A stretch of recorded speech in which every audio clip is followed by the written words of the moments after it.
रुकिए, जरा अपनी सांस को महसूस कीजिए और अपनी नजर आसमान की तरफ उठाइए। अगर आज रात धरती की सारी लाइटें बंद हो जाई, सारे शहर, सारी सड़कें, सारी इमारतें अंधेरे में डूब जाई, तो ऊपर अंतरिक्ष से देखने पर हम क्या होंगे? सिर्फ एक छोटा सा नीला बिंदु, असीम ठंडे और खामोश अंधेरे में तैरता हुआ। यहीं से हमारी कहानी शुरू होती है।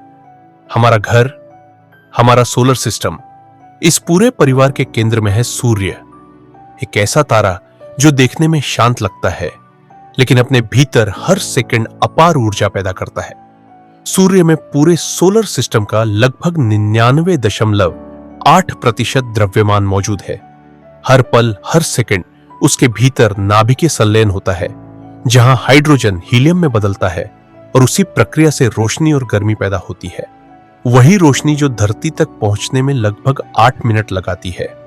यानी जो उजाला आप अभी महसूस कर रहे हैं, वह सूर्य का अतीत है। सूर्य सिर्फ एक तारा नहीं है, वह हमारे समय का कारण है, हमारे मौसम का कारण है और जीवन का कारण है। सूर्य के चारों ओर 8 ग्रह घूमते हैं, जैसे जीवन की 8 अलग अलग कहानियां।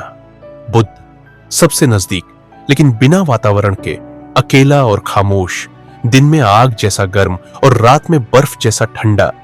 शुक्र जो दूर से सुंदर दिखता है, लेकिन घने कार्बन डाइऑक्साइड वातावरण के कारण सबसे गर्म ग्रह बन चुका है। हमें सिखाता है कि हर चमकती चीज सुरक्षित नहीं होती।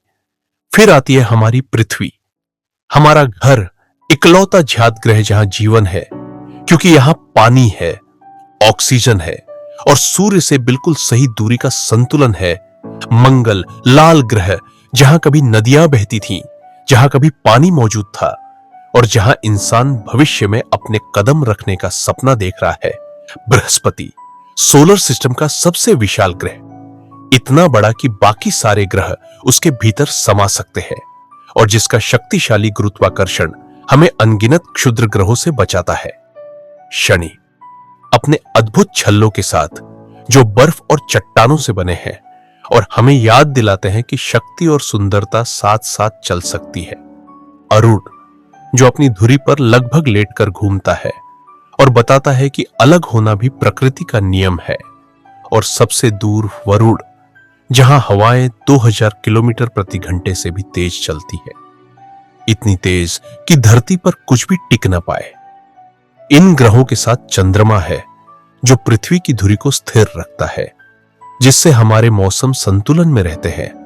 धूमकेतु है, बर्फ और गैस से बने प्राचीन यात्री, जो सोलर सिस्टम की जन्म कथा अपने भीतर समेटे हुए है।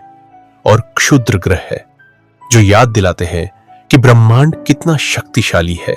और इन सब के बीच हम हैं, इंसान, एक छोटे से ग्रह पर रहने वाली प्रजाति, जो धरती पर रहते हुए देश बनाती है, सीमाएं बनाती है, दीवारें खड़ी करती है। लेकिन अंतरिक्ष से देखने पर कोई देश नहीं दिखता, कोई सीमा नहीं दिखती, सिर्फ एक नन्हा सा नीला ग्रह दिखता है। शायद सोलर सिस्टम हमें यही सिखाता है कि हम इस विशाल ब्रह्मांड में बहुत छोटे हैं, लेकिन महत्वहीन नहीं है, क्योंकि हम वही हैं जो आसमान को देखकर सवाल पूछ सकते हैं, जो जानना चाहते हैं, जो समझना चाहते हैं। और शायद इंसान होने की सबसे खूबसूरत बात यही है कि इस अनंत खामोश ब्रह्मांड में भी हम अपने अस्तित्व को समझने की हिम्मत रखते हैं।